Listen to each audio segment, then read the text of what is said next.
So, in this module, we learn about dissociation and predissociation, and you will be able to use the Birch-Sponer diagram to predict dissociation energies of diatomic molecules. If the electronic transition is from a bonding orbital to an anti-bonding orbital, the bond gets weakened in the excited state. As a result, the bond length increases and the energy minimum also becomes shallow for the excited state. As a result, a few normal transitions may be observed, followed by a continuum. This is what the Frank-Condon principle predicts. In this module, we learn how this spectrum can be used to determine the dissociation energies of both the ground and the excited state molecules. What are dissociation energies? The smallest energy required to break a bond is known as the dissociation energy. Whereas pure vibrational spectra yield inaccurate values of the dissociation energy, we had done one calculation we had done before for HCl. Because of the paucity of data, this is not the case for vibronic transitions, and both ground and excited state dissociation energies can be determined. The latter are particularly useful since excited states are short lived, so you cannot observe them for a long time, but still this method allows you to determine the dissociation energies. As shown in figure, the ground and excited state potential energies are represented as Morse potential energy diagrams. We can see that the point of onset of dissociation equals the dissociation energy of the excited state plus the energy of the 0-0 transition, that is the energy of the pure electronic transition, or the onset of the continuum, the wave number of the continuum is equal to d0 double prime plus nu 0-0, and the energy of the 0-0, the adiabatic transition, plus d0 prime. More often the dissociation limit is not reached, but a number of vibronic transitions are observed. In such cases too, the dissociation energies can still be extracted.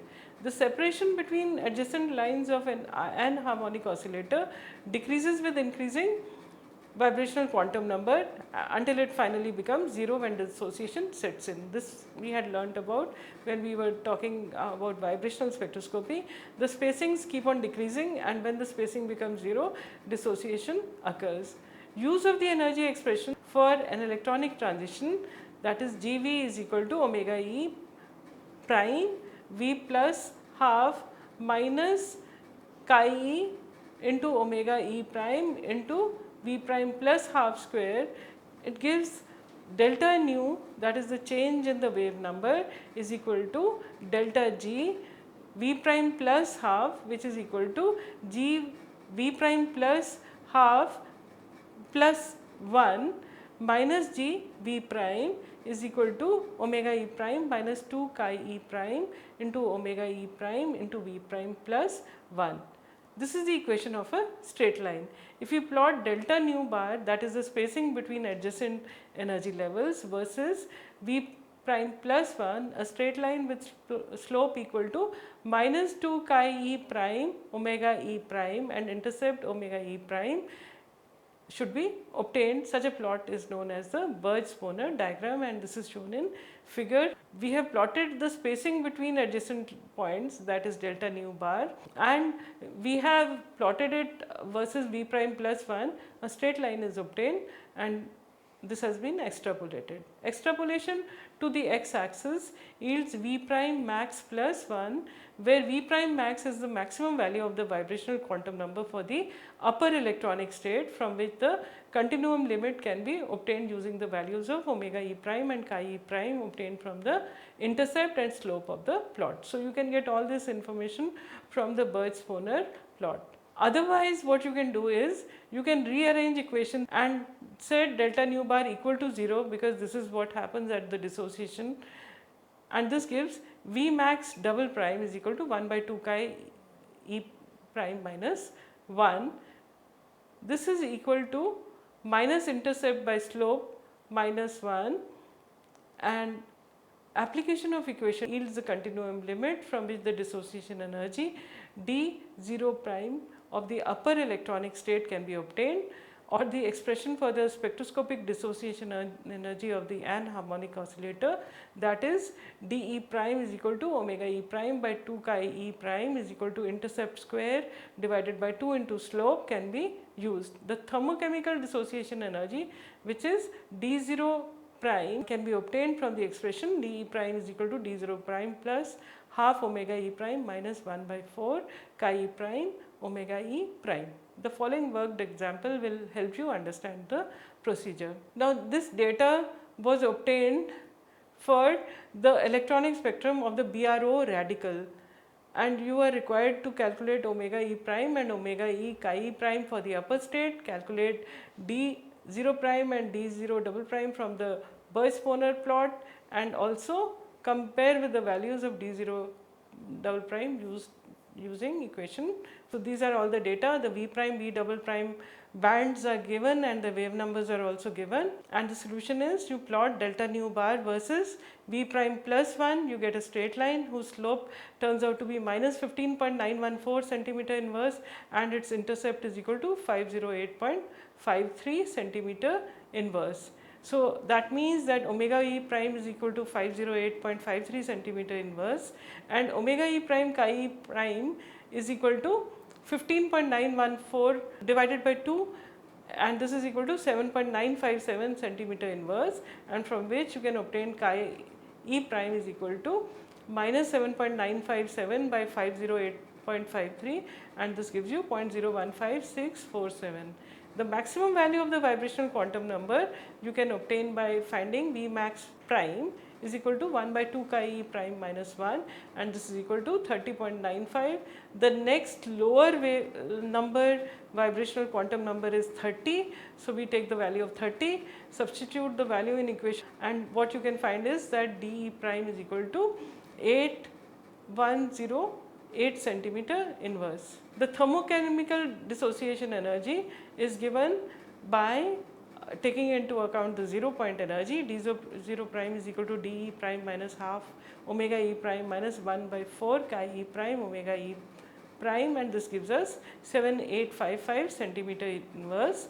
And lastly, dE prime is equal to omega E prime by 4 chi E prime, and this can be obtained by taking 508.53 square divided by 2 into 15.914, and this gives us 8125 centimeter inverse at higher values. The second order YE prime and YZE prime and all these anharmonicity constants also become important, and GV prime will be given by omega E prime into B prime plus half minus chi E prime into omega E prime B prime plus half square plus YE into omega E prime B prime plus half square plus ZE omega E prime into B prime plus half raised to the power of 4, and so on. More and more terms with higher powers of B prime plus half will come into the picture, and that is why the spacing will decrease faster than what you had predicted from the linear equation. The plot loses its linear character and a non-linear plot of the kind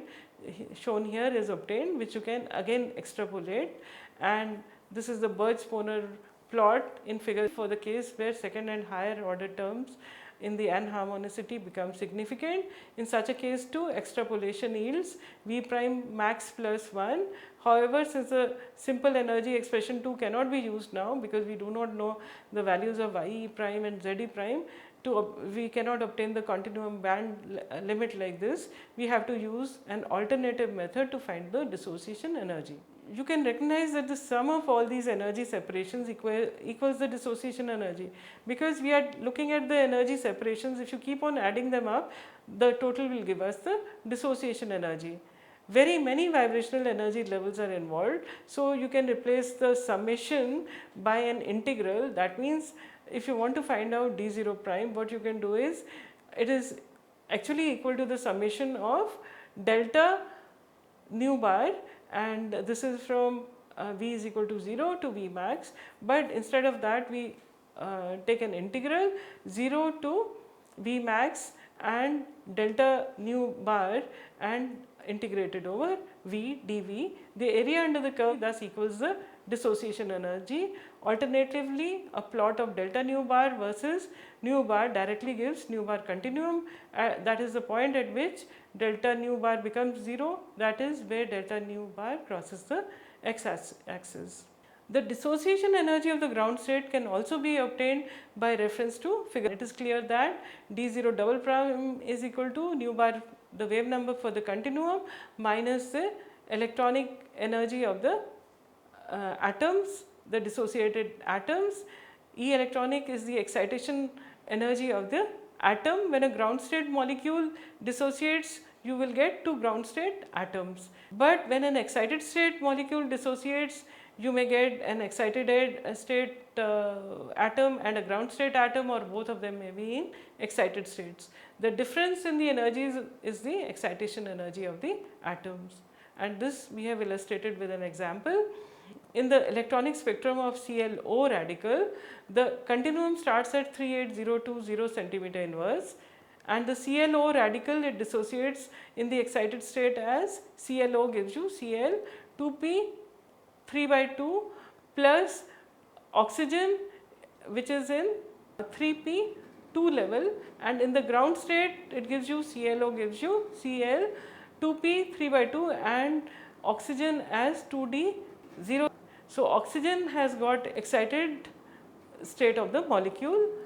So, if the energy difference is given for the oxygen 3p2 and oxygen 2d 0 states, it is 15868 centimeter inverse.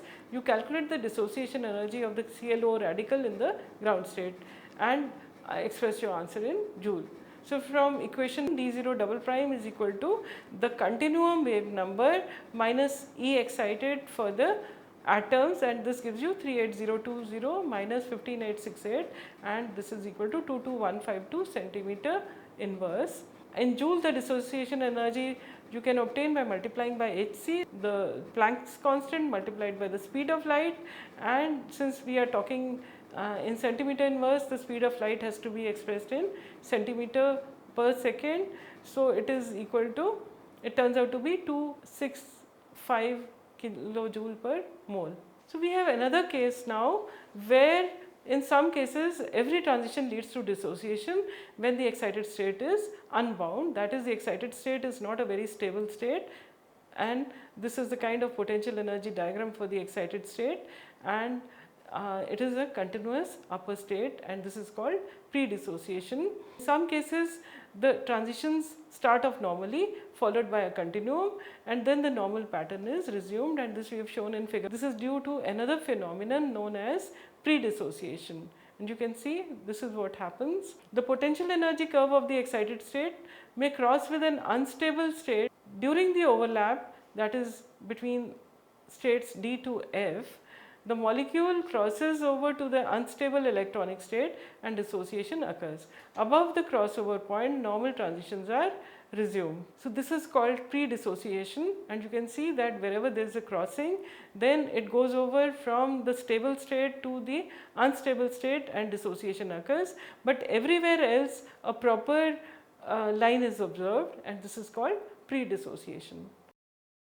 So, we will summarize this. The Birch-Sponer diagram can be used to determine the dissociation energies of excited state molecules. The ground state dissociation energies can be obtained if excitation energies of the atoms are known. In certain cases, a phenomenon known as predissociation is observed.